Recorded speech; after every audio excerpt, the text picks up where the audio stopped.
Yeah, I've got one picture at home with all the brothers, including Danny. On a hot July afternoon this summer, 3 siblings came together to give a tour of an old brick jailhouse. It just so happens they grew up inside it.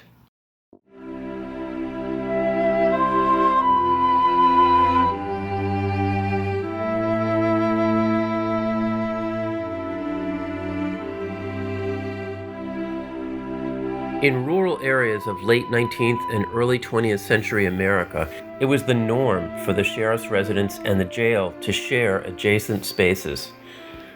Sometimes, the sheriff and his family would live in an actual house with a jail tacked on the back.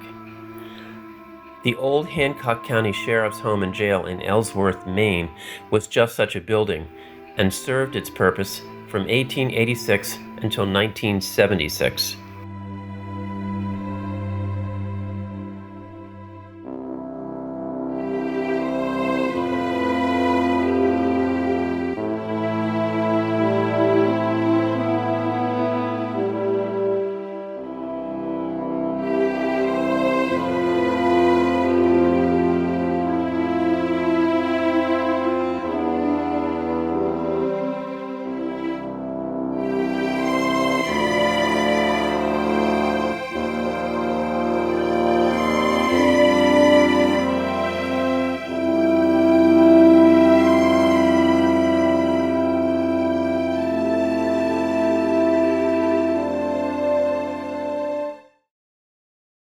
What they ended up doing is they ended up putting in this one-way mirror. It's a fingerprint on the other side. So if something was going on out there, my father could come out and watch, see what was going on. And if he had to go out, he went out. But it was really great because every time they brought somebody in, we'd all run up and open the door and watch them. Well, the same people I'm talking about from Massachusetts came up one weekend, and my mother said to them, they says, "You're here on a weekend, and we've got the one-way mirror put in now. Maybe something good will happen tonight." And so it was on a Friday night, and the blue lights come in the yard, and my mother says, "Oh, we've got a hot one coming. That's Ellsworth PD coming in." And so everybody ran down the window. My mother opened the window, and everybody was peering in the window, and the door opened up. Ellsworth PD brought in a guy, handcuffed, threw him, and he landed on the floor, and the guy was kicking and screaming. My mother looked, she goes, "Oh, Jesus, my brother."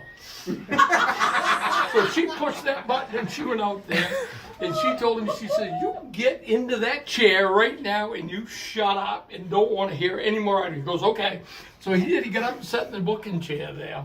But that was the first one they saw through the window with my uncle. So, Oh my God.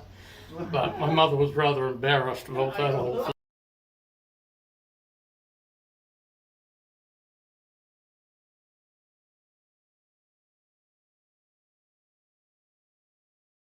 And there was a woman in here, she was an Indian, and I'll just tell you her name was Susie. Susie was in here the day that I was born.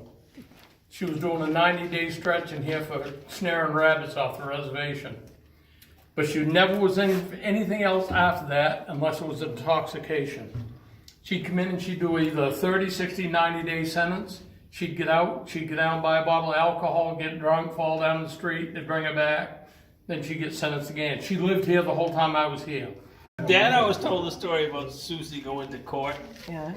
And a new judge or something like that saw her case and decided to give her 30 days. And she said, no, gotta have the winter, gotta have 90 days. Oh, yeah. Yeah. Battered for her own Asked the time. judge for it. Yeah. And a lot of the inmates you had back then, that's why they were here. It was alcohol. It was intoxication. Yeah, that's it. Yeah. But they Yeah. wanted the lengthy sentence to Yeah. stay in here for the winter. Yeah.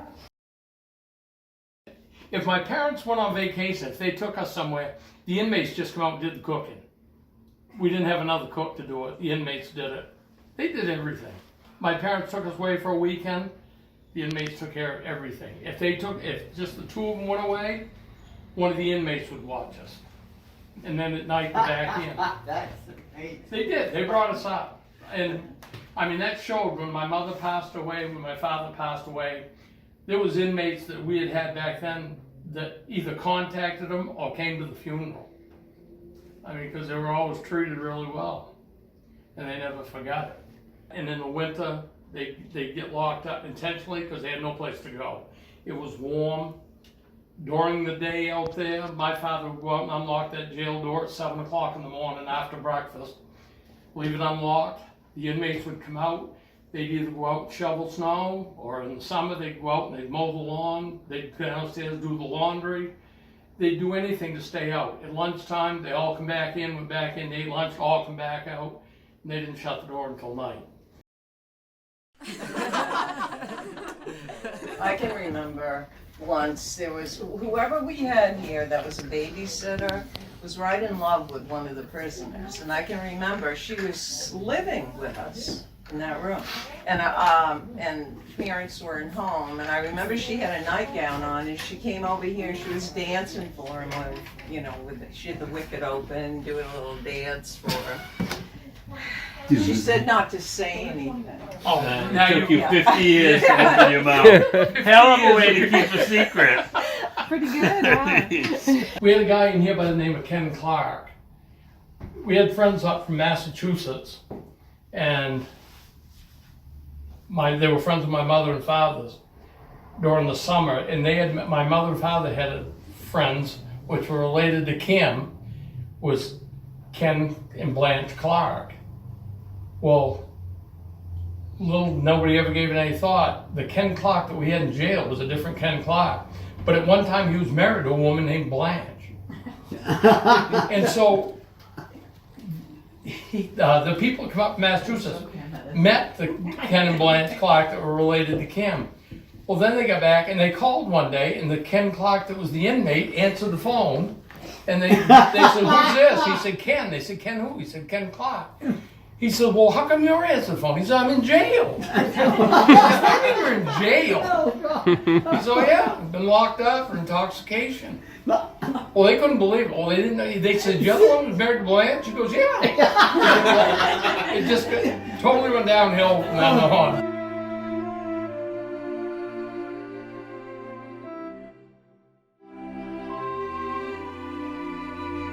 Earlier this year, a committee of the Ellsworth Historical Society was formally established, consisting of architects, grant writers, fundraising specialists, and community engagement partners dedicated to the long-term, complete restoration of the old jail. Their work has resulted in hundreds of thousands of dollars in federal, state, and donor-advised funding, as well as a renewed public awareness of the 136-year-old building that has housed many sheriffs and their families.